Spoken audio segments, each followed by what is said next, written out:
Good afternoon. Good afternoon. Happy thoughtful Thursday to everyone. Come in, come in. Give you guys a couple of minutes to come in. We have some amazing, some very informative information that we want to share with you guys tonight. So let's come on in. Click like, click share, subscribe to our YouTube page, and let's get it started. Tonight is a very special night. Hey, Miss T, thank you for checking in. So tonight we also have to do our mental health check-in every Thursday. Remember, guys, you got to check in mentally on yourself to make sure you're taking care of yourself, not just physically, drinking that water, eating those fruits and vegetables, taking all those herbs and everything else that we do for the body. So make sure you do your mental health check in to make sure you're taking care of your mind as well and your emotional state. Janan, good afternoon. Welcome, welcome, welcome. So tonight I have some very amazing ladies. Hey Tanya, that wants to share their story tonight. Let me focus.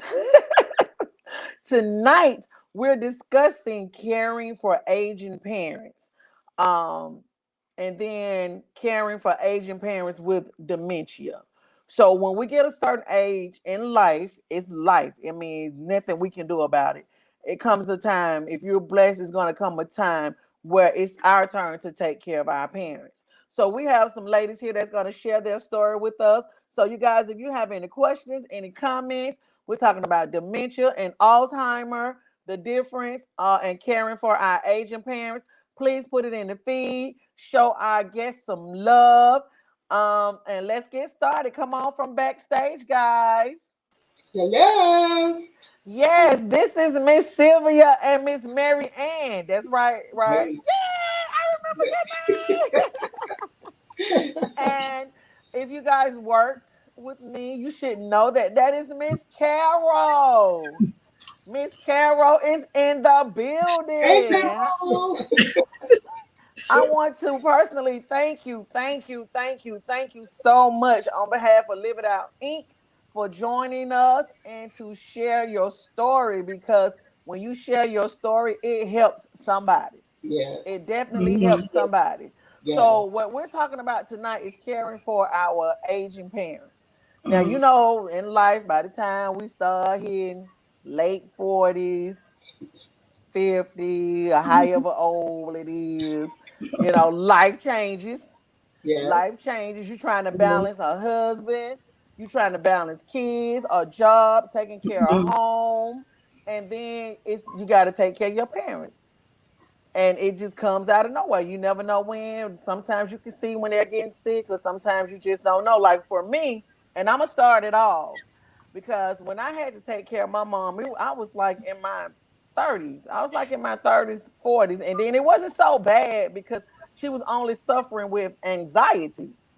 So when she was going through her anxiety, neither Mhm, one of us understood what it was, didn't know how to deal with it or whatever, whatever. So mhm, she would always run to my house and run to my house, or I would have to leave work. I was practically leaving work maybe 3, 4 times a week. I couldn't go a lot of places because my mom would be calling me, telling me she's having panic attacks and all of this stuff. And then as time went it went into heart disease and her legs and stuff started messing up. But when I noticed, because my mom was one of those strong women that didn't want nobody to help her. She felt like I don't want to be a burden on nobody. So she would always say that. She was like, y'all don't have to take care of me. I do this. I'm like, Mama, no, the time come, I got you. I got you. Right. So, but I noticed myself when I was going to her house that I was like, okay, she's not cleaning the house. Don't look the way that it was normal when I come home. That's why I'm like, you having a hard time cleaning up. I'm like, are you tired? I'm like, what's going on? But no, I didn't feel around to. I didn't get a chance. I didn't get a chance to do it. I was like, okay. So I let myself the time. And I'm like, okay, she's not telling me something. Something just ain't right here. Something's going on. So I went back again and I was like, okay, the food is old in the refrigerator. She's not cleaning up. And I knew that was not like other ways. I mean, she was like real sorry on her coming up about cleaning up. So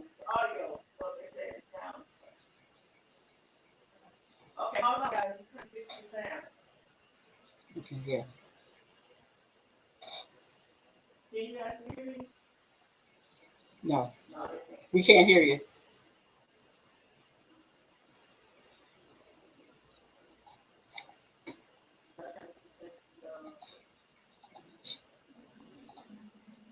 Stand by, guys. Stand by. Oh, thank you, that. Okay.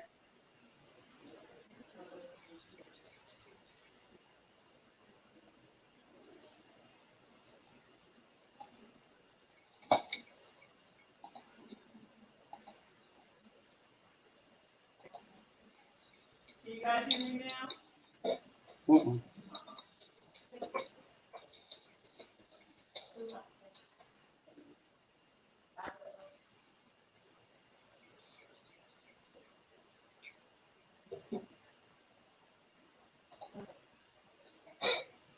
Okay, we're gonna switch cameras.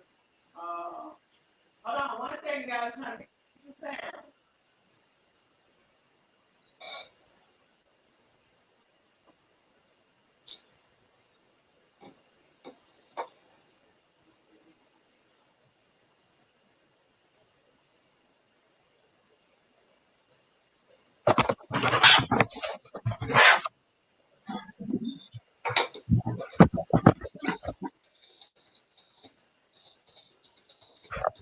Okay. Can you guys hear me now? Yes. All right, so we back. Okay. All right, we back. That devil trying to stop us from telling our story. Look at it. He's trying to be busy. Yeah, okay, y'all, let me know in the feed if the sound is back, if the sound is good. It sounds good. Okay, good. All right, good. Okay, there we go. So, like I said, a couple of times I went back and I was telling my kids, I was like, something going on with y'all grandmama because she ain't looking right and she ain't really cleaning up. You know, the house look funny and stuff like that. So I would even send Duck over there. I was like, Duck, go over there and help your grandma go vacuum and clean and disinfect the house and stuff. So I would take turns sending them over there. We would go over there and clean up. And she never would tell me how sick she really was until we got to the doctor, and the doctor had to call me and say, okay, we want you guys to come in so we can discuss your mother's health. So at that point, when the doctor called you in, it's scary, you know, because you really don't want them to be calling you. So when the doctor called us in, he kind of explained to us what was going on, and I'm like, Mom, why you didn't say nothing? Why you didn't? What were you doing? What were you thinking? I don't want to be a burden on nobody. I'm like, no, that's what we're here for. We don't have a problem doing it. So I really had to convince her that, you know, we're gonna take care of you. It's okay. It's okay for you to not be feeling well. We got you. Don't worry about no money, no clothes, no cleaning up, no none of that. So in my story, I had to kind of go battle, you know, headbutt with my mama because she was so stubborn and strong. But she finally came around and she agreed to go move in with my sister. But at this point, we was at hospice care. So she fought to the end. Like she really fought to the end, not to have people really taking care of her, doing nothing for her. And that was challenging for me now, except for the part when she wanted to go to Walmart, Family Dollar, and what's that grocery store? I hate that grocery store. Big Bear. Big Bear. Big Bear. I had to go to Big Bear. I was so sick of Big Bear. I hated that grocery store. But I would do anything to go to Big Bear today. Boy, I miss my mom so much. But I know how it is. It can be stressful because my life was literally home, work, my mom. Home, work, my mom. Home, work, my mom. Home, hospital, work. Home, hospital, work. It was just like that. Wherever, you know, it was a part of my everyday routine. I did that for the longest, that when my mom passed, I had so much time on my hand that I didn't know what to do with. Yeah. Because I spent all of my time just trying to make sure she was okay and trying to make sure all her needs and stuff was met.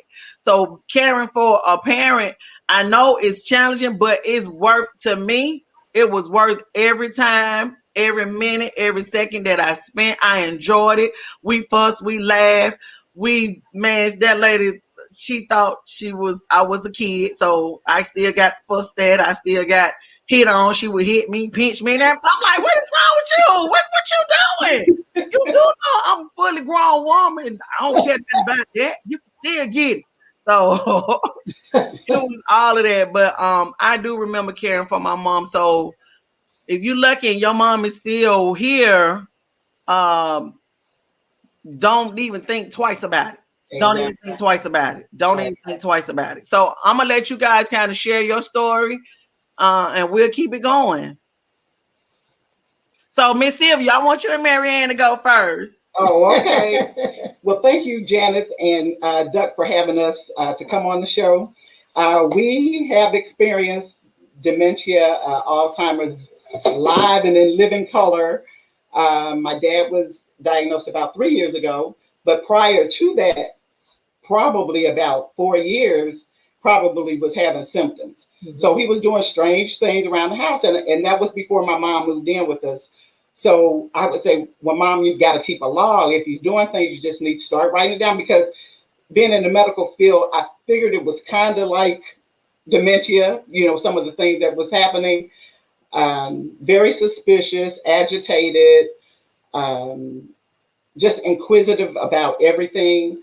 But about 3 years ago, and it happened on New Year's Day night, yeah. I was on the phone. My mom was at home. I got a call from my mother's sister, and she said, I think you better go to McDonough. And I'm like, why? She said, because I was on the phone with your mom, and George don't know who she is.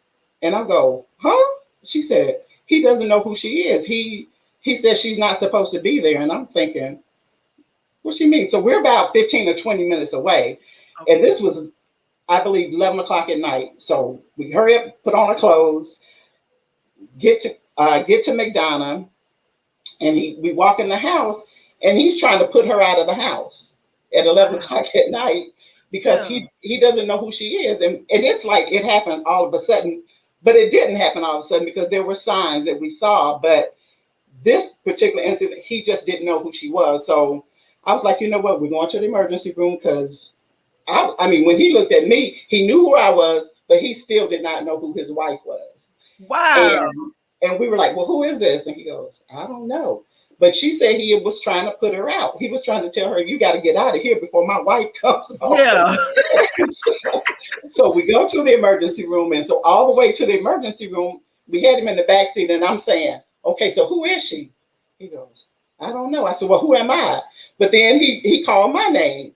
So, and I'm thinking, well, maybe he had a stroke, Yeah. And we get to the emergency room, and because I said he had a stroke, they went ahead and put him in the back, but they started asking him questions.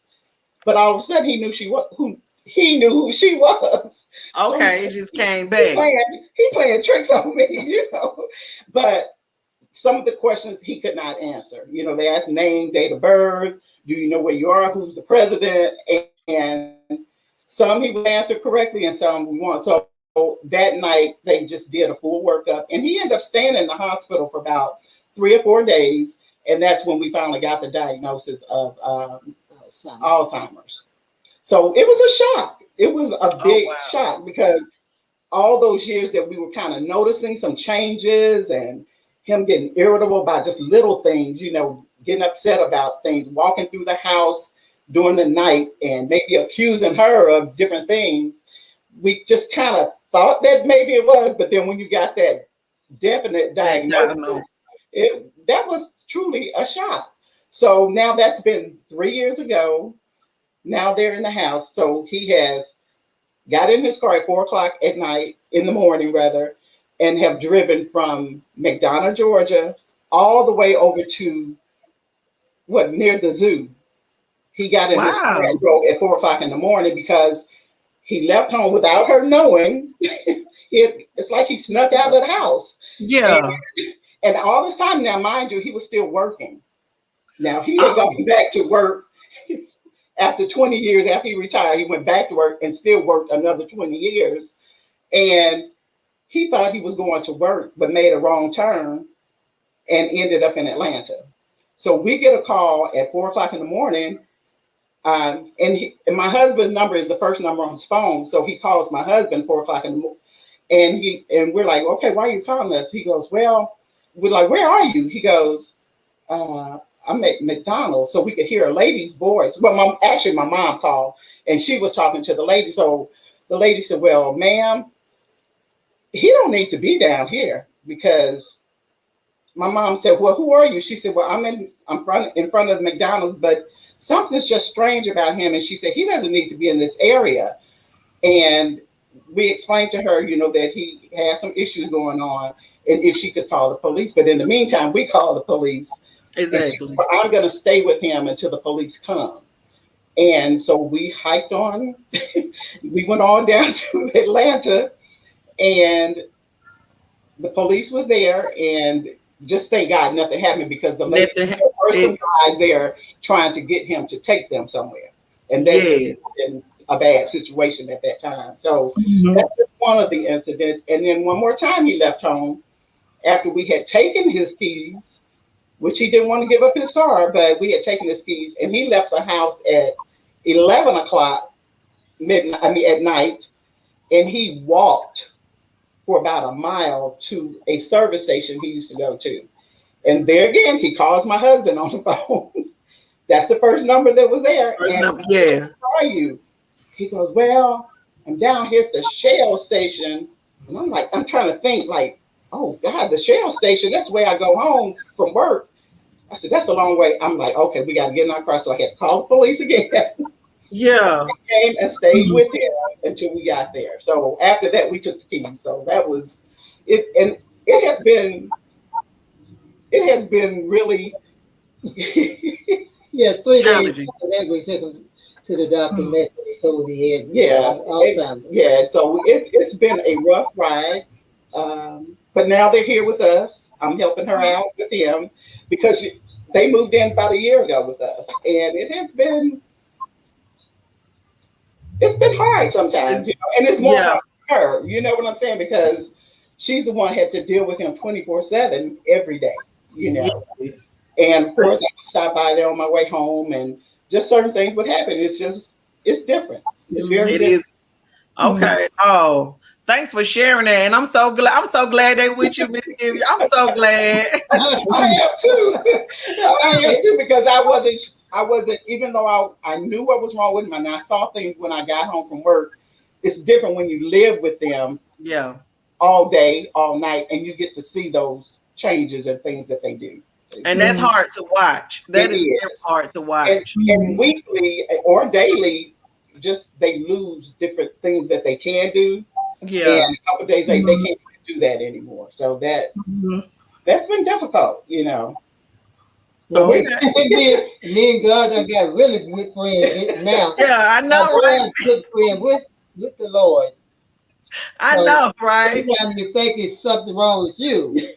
Exactly. The Lord, I thank God that I love him. I learned him a long time ago that he trusts me. Because it could have been another way around. It could have been the other way around. Could have been the other way around. Yeah.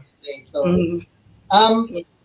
you never, well, you ain't gonna never like it, but I'm getting kind of used to it. But sometimes it make it feel like it's you. See somebody else, and I'm getting better with it. I put it like that. It's not getting better, but I'm getting better with it, dealing with it. Yeah, we're dealing with it and learning to cope with it, and that was something that we was gonna talk about too. And I'm glad your mom is on here, because I wanted to know how did it affect a marriage or a relationship when you're in it and one of them get it and the other one has to deal with it. But before we get into that, go ahead, Miss Carol, share your story with us. Okay. My story is a little different. It's my sister, who is 19 years older than I am. She's going to be 93 in May. And she's in the beginning stages of it. And it's difficult, me being down here in Atlanta, and she's now in Bowie, Maryland. But prior to that, she had a minor heart attack in 2016. And then after 50 years, she sold her house in North Babylon in 2017 and moved to Laurel, Maryland to be with her son. And my niece moved in with them. Well, my niece got a job in the daycare center. She was working. My nephew was working, and my sister was functioning, going to church, going to the casinos, which she loves to do, washing clothes, vacuuming, washing dishes. And then all of a sudden, January 2019, she had a stroke. So I had to fly out of Atlanta up there to see what was going on. And she was fine. She was fine. She was still, after she came home, she said, well, when I come home and settle down, we got to go to the casino. I said, okay, June, I'll be up for my birthday in June. Came up June of 2019. Linda and I celebrated our birthdays together. We went to the casino. Then I came back for Thanksgiving. My sister was still fine. Then she had another little mild stroke January 2020, right before the shutdown. So her routine was turned upside down. She couldn't go to church. She couldn't go to the casino. Couldn't go grocery shopping. Couldn't go to Macy's or Children's Place to buy all the clothes for her grandchildren and my grandchildren as well. And then Linda, because of the COVID situation, she stopped working at the daycare center because she did not want to bring COVID home to her mother and her brother. And then she started calling me and telling me things that my sister was doing. Well, of course, I couldn't travel in the beginning, but I did come up end of February, March, because I was on Live It Out, live from Bowie to follow. Yes, I remember. For 2 Thursdays, I was live from Bowie, Maryland, and Janice said, what are you doing up here in Bowie?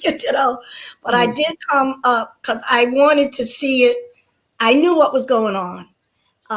My nephew, her son, he's the oldest, so he's like in a little denial. But my niece, she knows, what's going on, and I saw it.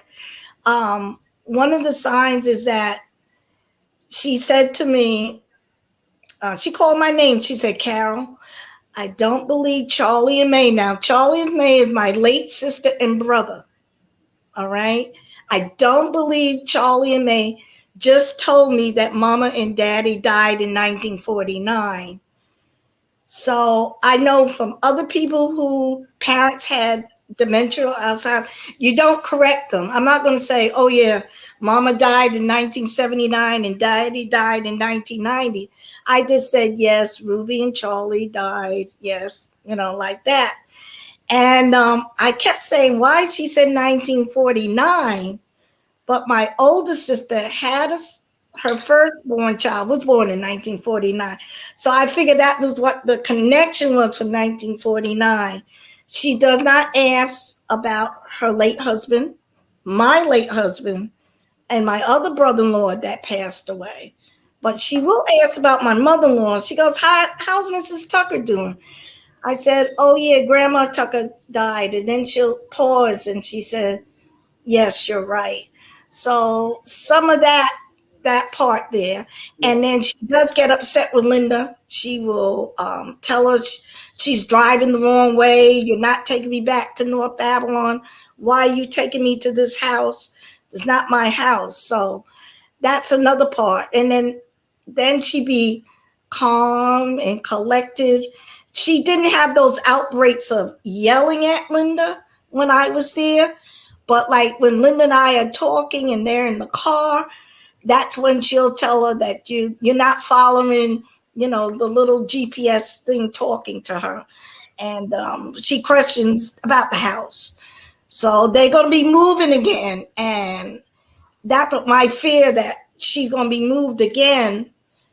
And it may really bring it on more forceful than what it is now. Yeah. Because they're taking her out of a place that that's common.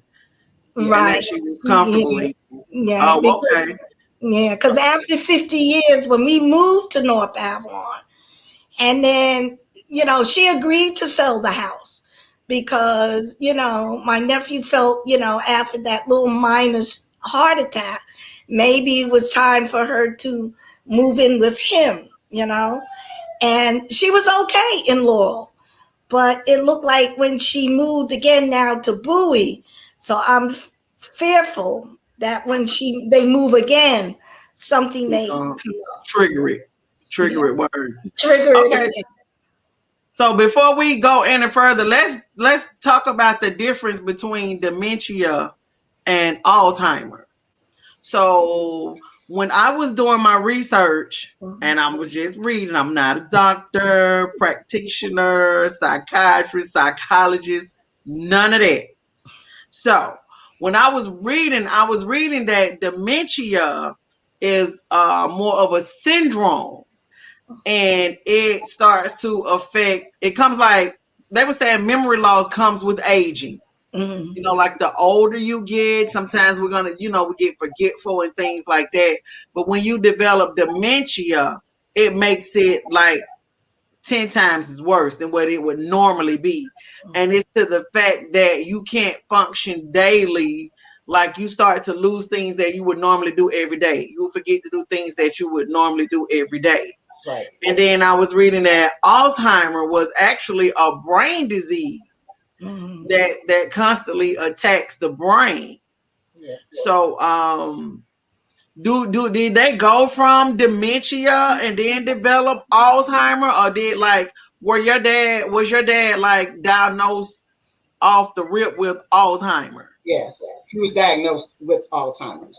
Okay. And he was tested for it. So that in one of the memory tests they do, they'll tell them to do 3 different simple things. Like, here, take this piece of paper.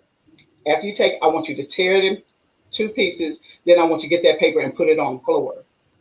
And if they can't do those 3 things, that's one of the tests, then that is kind of considered Alzheimer's. So the other thing is doing simple tasks or remembering simple words like boy, girl, like 3-letter words. If they can't like say all of those words in repetition, that is considered one of the signs of Alzheimer's, because it's simple things that they just can't remember. So that was how he got one of the diagnosis for Alzheimer's. And they put him on medication, the Aricept, but I think his was just too far. So the Aricept really didn't help. It kind of made him go into, he started seeing things, at night or getting up during the night. So it really wasn't helping his condition. I think it was he was too far gone. He was too far gone. Okay. Miss Carol, what about your sister? Did she have dementia, or was she diagnosed with Alzheimer? And I did read something about those strokes when it came to Alzheimer too. Yeah. So I know the stroke played a part in it.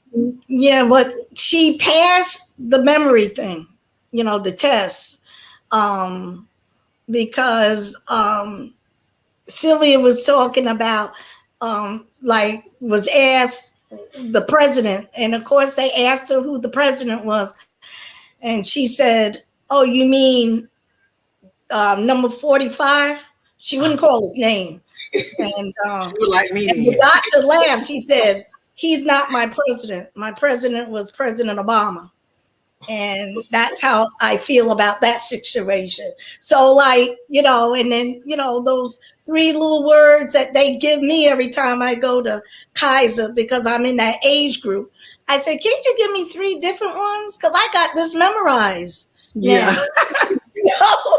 So she passed all of those things.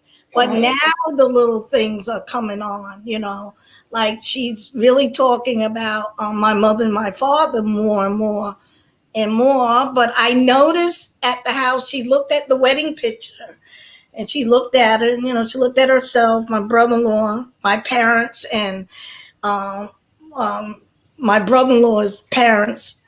And she just looked at the picture. Now, and I said to my niece, should I had asked her who was in the picture? But then I said to myself, no. If she had turned to me and asked, well, who's that, Carol? Then I would have to say, oh, yeah, that's you, June, on your wedding day. And, I just didn't want to trigger something up, So she hasn't really gotten a full diagnosis. They gave her that memory loss medication, but like re-noticing the things, you know. But she's gone back to the casino since it opened up. Really? Yes, yes, yeah. She's upset that she can't go to church, you know, and but she can't understand that. She said they open up the casino. How come they haven't opened up the church? You know, like so, like her reasoning is there, but like the little things, you know, I noticed, you know. Right. Okay, well I mean, since y'all see it, then maybe you guys could get with her doctor and start to come up with the care plan, which is I want to talk about. Like, did y'all have to develop a care plan for your dad? Actually, and like no, because for him, no, because he had his family, and we were taking really good care of him, and they can tell when you go to the doctor you're really taking care of your parents. But there's really no care plan that they discuss with us other than watching him. If anything gets worse, and we kind of know if he gets where he doesn't eat, if it's hard for him to swallow, things that you need to contact your physician for, But just, with Alzheimer's, they're not able to necessarily tell you that they're in pain or because he does have pain in his leg sometimes because of another condition, and he'll rub it. So that way we know he's in pain. But when things get, I guess, worse, where they lose their swallowing ability, and those are the things you have to kind of look for, because if he gets where he puts food in his mouth and just holds it, then that's a problem, because then he's not getting nourishment. But then when he goes to the doctor, if he's gaining weight and such, they know that he's being taken care of. So they have to really sit down and just say, this is what we're going to do. Things that you can do. Okay. Well, do you find yourself, because y'all took the keys? So do you find yourself kind of have to like make the house safe again, like move certain things? What we do, we clear out the house. But let me get back on the key thing, because he's a retired auto mechanic, so he's really into cars. So we knew that it was going to be difficult to take that car away from him. And when we did, he was like, well, when the guy came to look at the car, he was like, well, what are y'all doing? Like, why is this man in my car? And that was the hardest part for us, to really take. And we had to, because he said, and then one day he just said, did something happen? Why I can't have my keys? And then I'm trying to explain to him what happened. He doesn't remember. And then eventually he was good with that. So we showed him the check when we sold the car. I took a picture of the bill of sale. We went to the bank. I took a picture of the check, went to the bank. But I say a year after that, every couple of months, he might say, well, where's my car? Where's my car? So I go to my phone, show him the picture, show him the check, and then he'll look. He says, something's not right. Because this is a man that was kind of obsessed with working and having money. So exactly, he had to, like, literally, my mother was giving him money, and then he would lose it. I said, Mama, you can't do that. You just can't give money. Who's forgetful? You can't give them money. So eventually, I said, here, give him 5 ones. Don't give him $25. Give him 5. Yeah. As long as he got some kind of money, he's fine. Yeah. But it took us a minute. I mean, it really took a minute, because he's kind of like obsessed with making money. And I just haven't noticed him asking for it lately. He has a few dollars. So as long as he has some money in his pocket, he's okay. Exactly. But it was difficult. It was. And that's been 2 years ago. And I think recently he did ask about his keys, but he hadn't asked about the keys in months. So, So have y'all ever just first year get up at 5 o'clock, go in the bathroom, get washed up, and get ready to go to work? And to this day, he still does that. He puts on his cap, his jacket that has where he used to work. He has that on every day. Wow.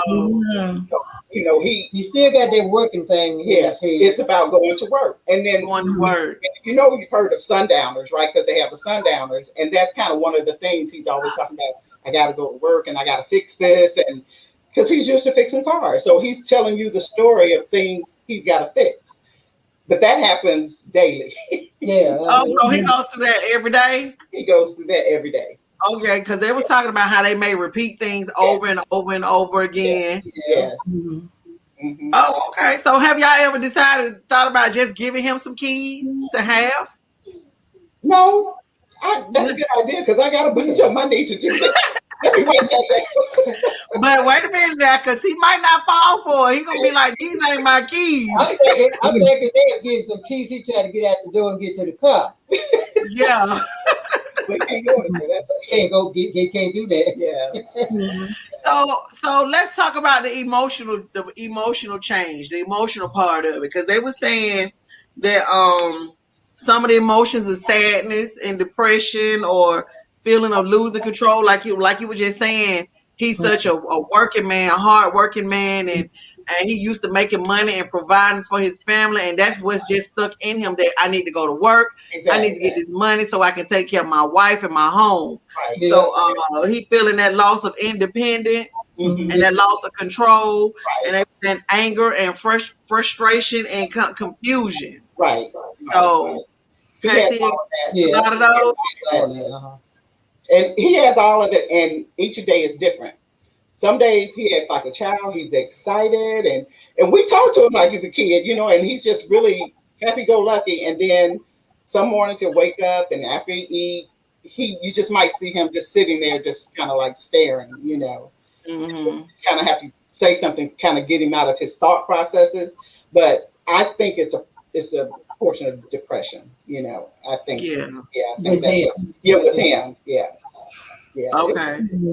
What Yeah. about your sister, Miss Carol? Has she Well, I experienced know any of those? sometimes she'll say, I still got my keys. And my niece would say, yes, mommy, you still got the keys. So like she said, that means that I can get out this car and just walk to the house. And she said, yeah, you just go down here. So like she's been observing how they drive back to the house. It may not be on Long Island, but she got that routine down pat. So I said, does she really have keys? And my niece says, yes, she has keys, but I don't know what the keys are for. But she asked, and I know they had to put safety locks on the door that was from the living room into the playroom where the laundry room is, because one time she missed her step and she fell and she bumped her head. So the lock is all the way up there, and I know when I was there, I had to stand on my tippy toes to get it, to reach it, to go into the TV room. So in other words, you have to childproof your house. Well, Oh, adult-proof wow. your house. Yeah. Yeah. Well, that's understandable too. Yeah. I was gonna say, so with all those, how do you guys deal with that emotional change? I know it brings on a lot of stress. So, like when you feeling overwhelmed, Mom Mary, Miss Mary Spence, I want to call her Mama so That's bad. all call me, Mom. That's all right. What was the question now? Like when you feel like you're just overwhelmed, like you were saying, it makes you feel like it's you, because it can be a lot. It's a lot to take on. So when you get like that, what do you do? What's your outlet? What's your go-to thing? How do you de-stress all of that? That to go in the bathroom, You gonna talk to the Lord and ask him to see me through this. It's happening because he allowed it to. If you, I'm thinking that it's allowing it to teach me a lesson. That's the way I think about it, because he don't know, which is teaching me how people can be. But it's sometimes like almost once a day, some little thing I happen get me kind of like I want to, And she does a lot of crocheting too, so that's okay. So that's your stress reliever. yeah. You like to crochet. Yeah. Yeah. I hated that in high school. That gave me I hated that. I never understood. I'm like, why I gotta do I this? get me a coloring book. It look like putting things together. Yeah. Putting it together, But that's what I do to try to get, now he gets where he sit and look at me do it all day. I said about the last 5 months, He always have ever since it's been going on. Tell me how much he loved me. If it wasn't for me, he don't know what he would do. He said that all the time. He said 5 or 6 times in one day. That's how I know it. I said the reason I'm here is the Lord allowed us to be together. We got married in 1952. Wow. And we separated a couple of times. We still back together. I don't go through all that. I said, but that's why we are here together now. So God knew what was happening. We didn't. Yeah. Think like that. And not trying to think I'm so much no more. It's life teaches all a lesson. And I'm not trying to think like I'm more than him, all that. I'm thinking like he's my child and I got to see about it. You got to see about him. You got to see about him now. Yeah. Or whatever. And now I have to watch him a little more because every day for the last 3 weeks now, he can't put 2 words together. Right. He can't speak a whole sentence. You know, it's more mumble. Yeah. You know. Yeah, that part. So did they say it would happen like that? Like as it got as it progressed, they say that would happen? Yeah. Wow. So you can ask a question and he'll try to talk, but he can't. It's like he's searching for words. So it never comes together. Yeah. That is so I mean, like I am just baffled because I never really just touched on the really talked to nobody that really dealt with it. And I know I heard that it's not hereditary. So it's not something you get from a family member. Right. It happens. It's something that just happened, and you have to. People in this world that have it. Yeah. Oh wow. Yeah. So, and the I don't know. I mean, like, do he go? Everybody acts different. The doctor will never say you need to do this, you need to do that. So everybody is different. Okay, so you treat each individual accordingly to how they're responding to it. Okay, well that's good to know. That's good to know. So, do they do therapy or anything, or is it just you guys just deal with it day to day as it comes? Day to day, and we'll give him things like she said she likes to color, the adult coloring book. So we try to give him something, but now he can't like concentrate on that. You know, it's like he might start it and then he'll put it to the side because it's like this is a little bit too much for me to be concentrating on. Yeah, we can see the changes in that. So sometimes my mother may draw a picture of a car since that's what he's familiar with. So cars kind of like and let him color it in or whatever, you know. But I do know that he likes fixing things, or if you're around the house and you say, hey, come help me with this, he likes that kind of stuff, or even sweeping. Yeah, you know, he likes to sweep the floor, you know. So when we find that it's things, you know, that he likes to do, we just give him that to do and let him do it, you know, or something like that. So that is so amazing. Things, you know. It's just, that I mean, he is so blessed to have y'all in his life. I thank y'all for sharing that amazing story, and I know that it's no cure for it. They still working on things. They still Was that okay? Somebody had a question. Zelda wants to know: was this something that anyone older can remember happening to older folks back when they were young? Like when you were young, can you like remember seeing somebody that may been going through dementia? But I know when I saw it, if I can think back, they were just they called them crazy. Yeah, or they were senile. Senile. That's what they said. They were senile. Right. So and then that's the stigma that it was never really addressed. No. It wasn't called dementia or Alzheimer. They would say, "Oh yeah, she's senile. She don't know what she's talking about. Don't listen to her." Right. So it's definitely a conversation that's worth having and need to have. And when you get your diagnosis, when I was reading, it was like once you get a diagnosis, you need to learn as much as you can about the disease. You need to make sure they get their legal affairs in order. Exactly. It was also like preparing for an advanced stage, like it's going, in case it progresses or it gets worse. Right. So it was like, how do you start preparing yourself for that, and taking the loved ones' wishes into account, like what they want. Like, do I want to remain in my house? Can I stay at my house, or is it safe for me to stay at my house? When they have like those wishes, like you were saying about your sister, you don't know what's gonna happen when they move her because she's been over there for so long.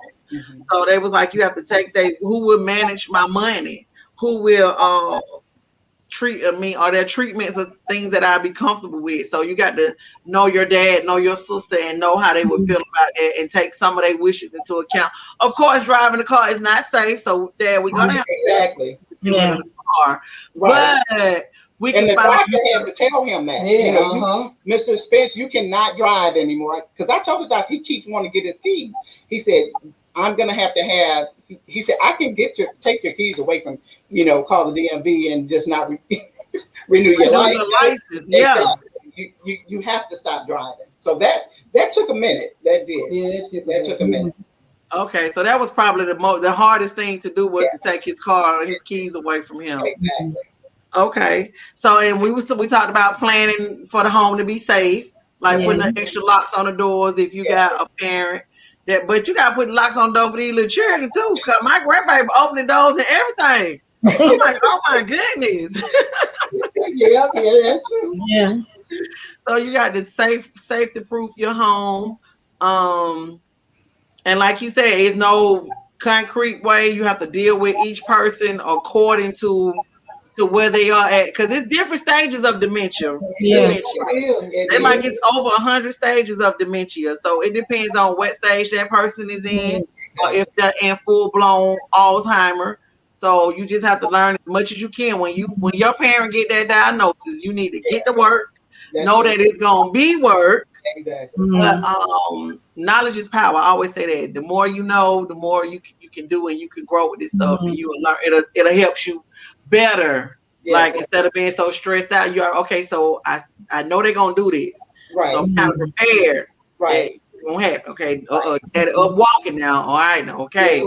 Like even just putting something little stuff so you can hear him walking in the middle of the night. Things like that you have to do to just the safety precautions and the warning signs let you know, okay, Daddy up. I need to get up and see what's going on. Get y'all a dog. And it'll go off on my phone when he comes out, So we'll jump up. But and then Missy, that's a lot of work. That is a lot of work for anybody. Yes. Oh my goodness, when you think about it, I know you do it without, thinking about it. Yeah. But when you sit down and have that cup of coffee, or you get that break, and me, it'll probably been wine. I'd be wine down Wednesday, Thursday, Friday, Saturday.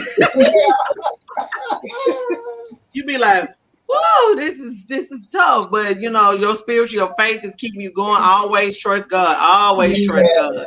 Whatever you do, trust God, because He knows what's best, and He knows that's where your dad needs to be. And what's going on with your sister too, Miss Carol. But I want to thank you guys. Anybody on the feed, if you have any questions for our guest panel, please type them in. Show them some love. Throw your hearts up.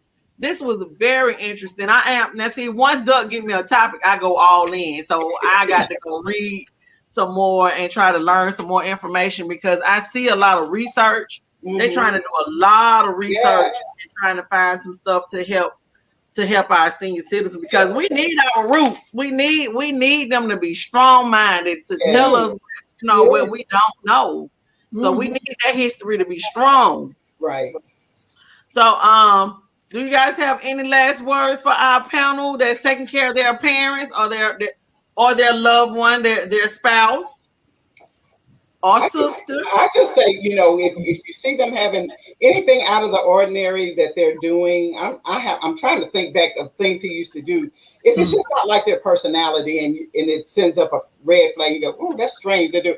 It's just something to look into. Start making notes. Like I had my mother has like a stack of notes that she's been writing for the last 6 years of things that was just out of the ordinary. Yeah, I wrote it down. And so she gave it to the doctor, and he told her that was very good. So it's start writing notes when you see your loved one doing something that that ain't like them, Those are things that you can share with the doctor, and they can kind of give you more insight on that. But also one more thing, about 6 or 7 weeks ago, a couple of us that sing on the Unity Choir praise team, we're kind of all going through, a few of us going through the same thing. So we had said right before the pandemic that we were going to start like a little chat. We'll get together and talk because we all share some of the similar experiences that you're having here. So every Tuesday night on a Zoom, we have a Zoom that we call a Caregivers Chat. And it was an idea of Carol on the praise team and Lynn. And I just, this year, after the pandemic, I said, you know what? It's just time for us to get, because nobody's talking to each other, whatever. Yeah. It's just time for us to chat. So now for 7 weeks, we've actually, every Tuesday night at 6:30, we have a Zoom, and I can put it in the chat. Just join us. If you just want to talk, about your loved one or whatever, just join us every Tuesday night at 6:30. Yeah, that is awesome. So we just talk about our parents or anything else that we want to discuss. We just talk about it, Because what happened go ahead, Mama. It makes you feel so much better to let you know you're not the only one that's going through some stuff. Yeah, exactly. That makes you feel a lot better. Right. You won't be glad, but you make you say, well, I ain't the only one doing it. Right. Yeah, look, like I thought I had it bad. Yeah. And the storm is great, so I'm glad you guys did. Yeah, me too. I loved it. This was very good. This was so good to me. I really love this.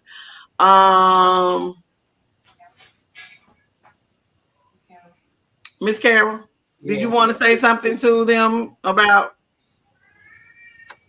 taking care of loved one? Yeah, I'm trying to read the comment. Yeah, you have to be very, very patient, and you have to have some me downtime. Yeah. And that little week and a half that I was up there in Maryland, it gave my niece a little me time for herself, just to, go run to the store for a little while. And I told her, I said, I got it, Linda, just go. So she was able to run out and do a little errand, because normally she can't do it. She has to take her mother with her. So that was sometimes you try to give that person a little me time. Yeah. And she does talk to the organization up in Maryland, and she does talk to me. So we talk nearly every day. Yeah. And that's a good thing. But just that little bit of her just running to the store, like she said, I got to get back. I said, don't worry, I got it. Don't worry, and whatnot, because we'll have little conversations. My sister and I will have a little conversation, but like when she gets a little tired, but nighttime is when she does get a little confused. Oh, okay. Yeah. So there are triggers. Like, are there triggers that kind of kick it off or makes it worse, or they calmer some parts of the day, hyper some parts of the day, or is it's just up in the air?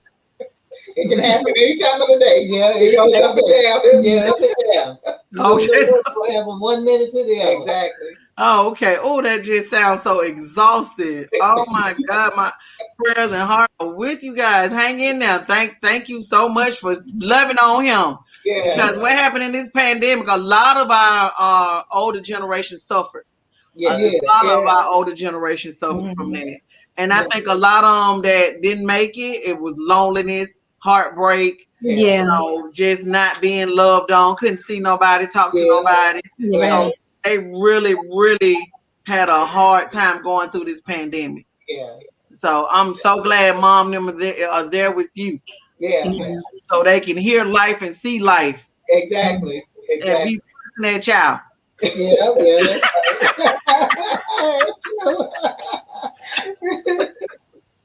Well, thank you, ladies, again so much. Throw your L's up for Live It Out Inc. This was awesome. Thank you guys for so much for joining us.